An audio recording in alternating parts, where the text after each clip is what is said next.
Kilpi ja kypärä ovat historian saatossa olleet yksittäisen sotilaan tärkeimmät suojavarusteet. Kilpiä ei taistelukentällä enää näe, mutta kypärä on edelleen sotilaan perusvaruste. Kävin Kaarinassa vierailulla historiallisiin aseisiin ja varusteisiin erikoistuneessa Rautaportissa. Poimin heidän valikoimistaan vertailuun muutamia historiallisia kypärämalleja ja yritetään pohtia, miksi ne ovat sellaisia kuin ovat ja miten niistä on päädytty nykyisiin moderneihin kypärämalleihin.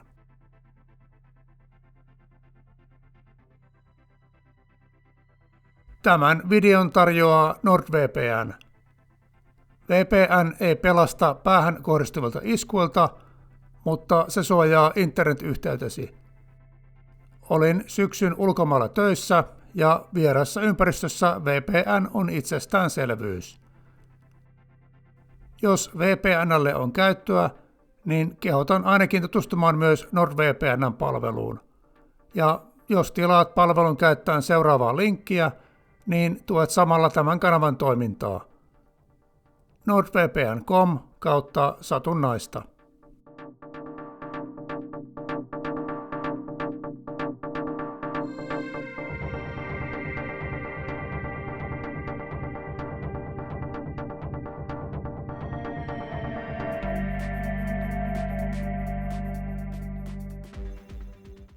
Nätti kiitos Rautaportin suuntaan, että pääsin tutustumaan heidän kalustoonsa. Videon käsikirjoitusta on ideoitu yhdessä Antimatrion kanavan kanssa. Terveisiä myös sinne.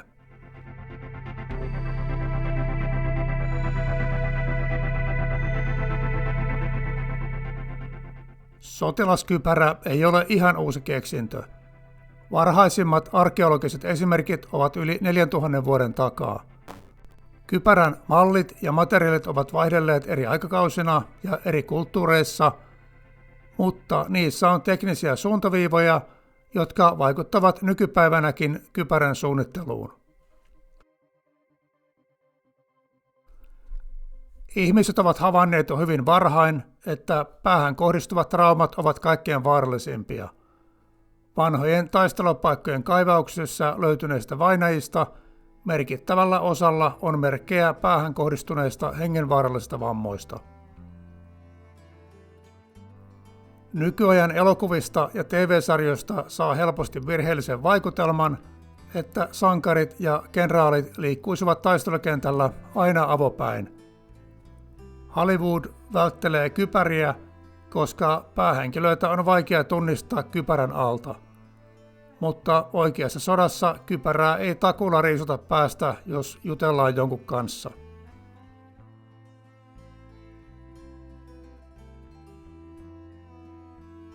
Lähes kaikissa kulttuureissa, jossa on osattu käsitellä metallia, on myös valmistettu kypäriä.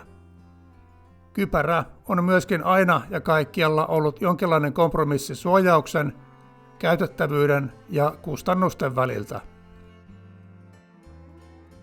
Kypärä on kovakuorinen päähine, jonka ensisijainen tehtävä on suojata omistajansa tärkeän pääoma eli aivot. Yksinkertaisimmillaan siinä on metallikuori ja sen alla pehmuste, joka estää iskun energiaa kohdistumasta kalloon. Suojaamisen lisäksi kypärän pitäisi haitata kantajansa muuta toimintaa mahdollisimman vähän. Ei kannata tehdä täydellisesti suojaavaa kypärää, jos se päässä ei näe tai kuule mitään. Ja kypärässä olisi oltava joku säädettävä remmisysteemi, jonka avulla se pysyy mukavasti paikallaan. Yhteiskunnan tekninen tietotaito ja käytössä olevat materiaalit ovat määritelleet, minkälaisia kypäriä on pystytty tai haluttu valmistaa. Kypärän käyttötarve on tietenkin vaihdellut aikojen saatossa, eli kulloinkin käytössä ollut kypärä on pyrkinyt vastaamaan oman aikansa tarpeisiin. Kypärä myös viestii jotakin kantajastaan. Yksinkertaisimmillaan se auttaa tunnistamaan, onko henkilö oma tai vihollinen, mutta se voi myös toimia vaikkapa pelotteena, statussymbolina tai sisältää muuta informaatiota.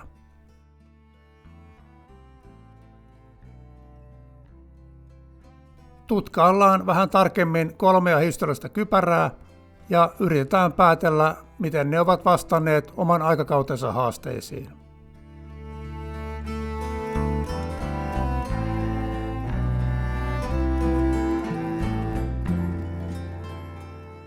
Spangenhelm eli vannekypärä on historian pitkäaikaisempia kypärämalleja.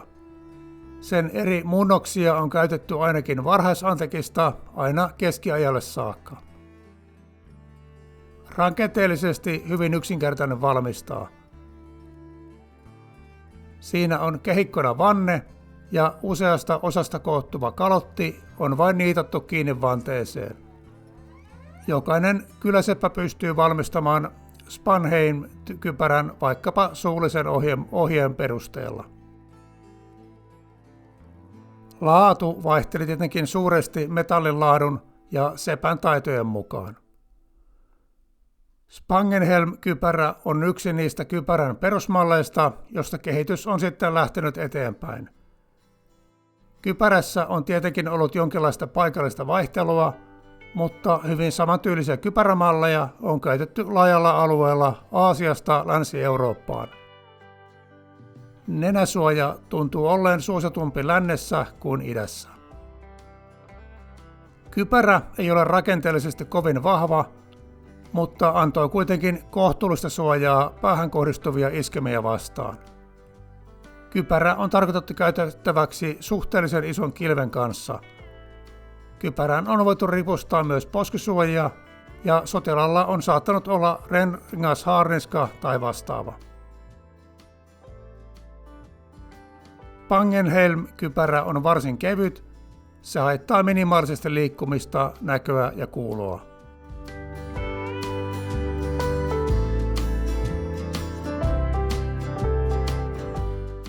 Manner-Euroopassa teknologinen ja yhteiskunnallinen kehitys alkoi menemään ritarilaitoksen suuntaan.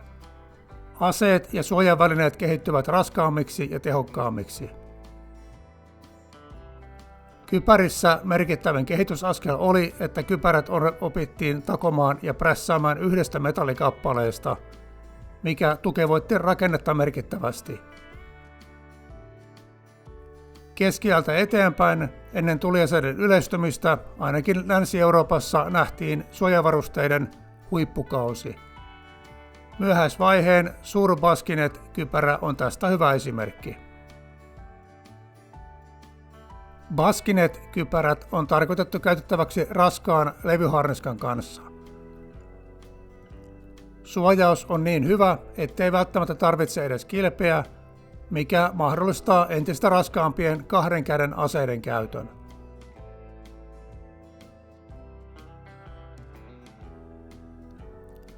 Tämä on kypärävertailun ylivoimaisesti parhaiten suojaava kypärä.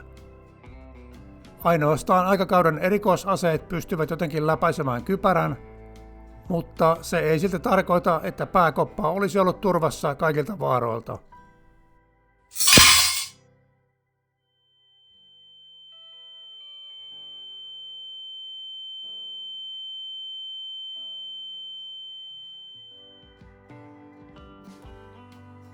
Myöskin kypärävertailun kömpelöön päähine. Umpinainen potta päässä näkee ja kuulee huonosti. Ei se ole ihan niin kömpelö kuin ennakkoon arvelin, mutta kuitenkin rajoittaa liikkeitä.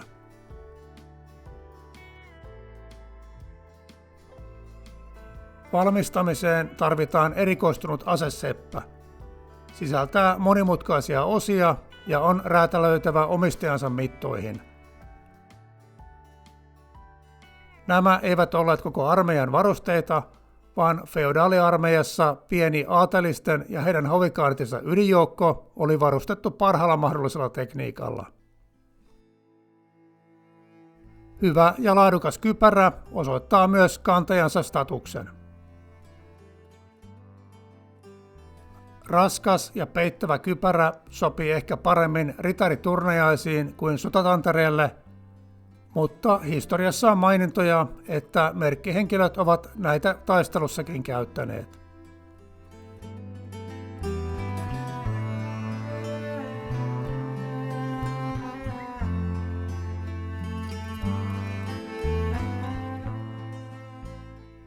Morion kypärä on jo selkeästi uudemman aikakauden tuote.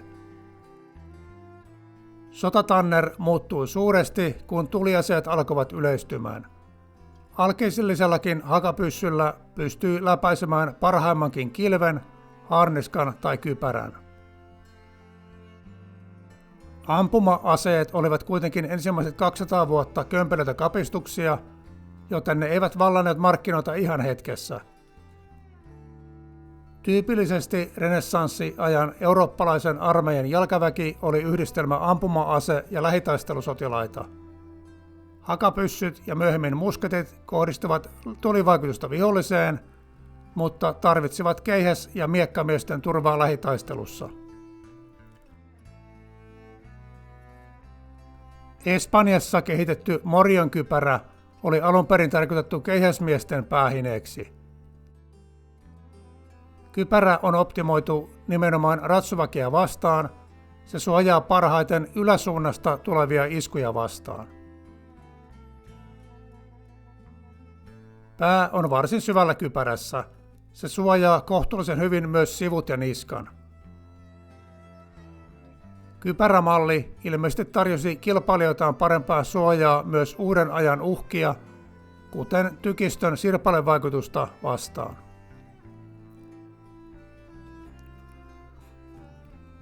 Morion levisi nopeasti kaikkialle Eurooppaan. Siitä tuli melkeinpä renessanssiajan yleiskypärä. Jopa sellaisetkin joukko-osastot kuin Ruotsin kuningaskunnan itäisestä maakunnasta värvätyt talonpoikaisratsusotilaat eli hakkapilitat käyttivät mielellään Morion mallista kypärää. Yksi syy Morion kypärän suosioon saattoi olla sen varsin dramaattinen ulkonäkö.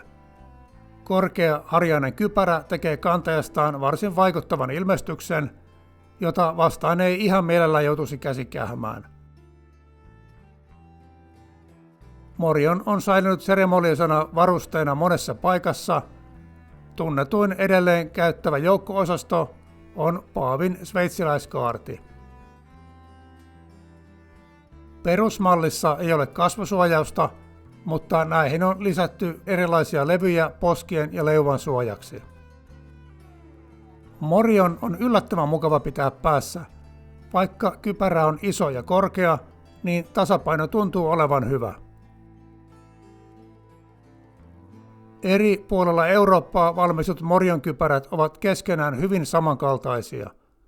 Olisi kiinnostavaa tietää, että levisikö kypärämallin rakennepiirrokset jotenkin, vai valmistettiinko niitä ihan käänteismallintamalla sotasalliskypäriä. Kun kypärämallit yhtenäistyvät, niin aina oli ryhmiä, joille oli eduksi eduttautua joukosta. Tärkeät aateliset ja varakkaat palkkasotilaat teetättivät itselleen kauniisti koristellun kypärän. Se oli osoitus kanteensa sosiaalisesta asemasta ja varakkuudesta, josta oli etua, jos vaikka joutui sotavangiksi.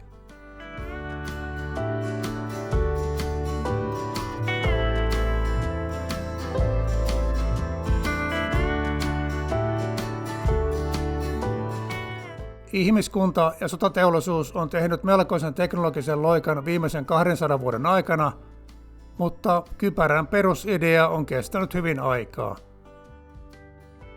Mallit ovat toki virtaviivaistuneet, tuotanto on täysin teollista ja valmistusmateriaalit ovat muuttuneet.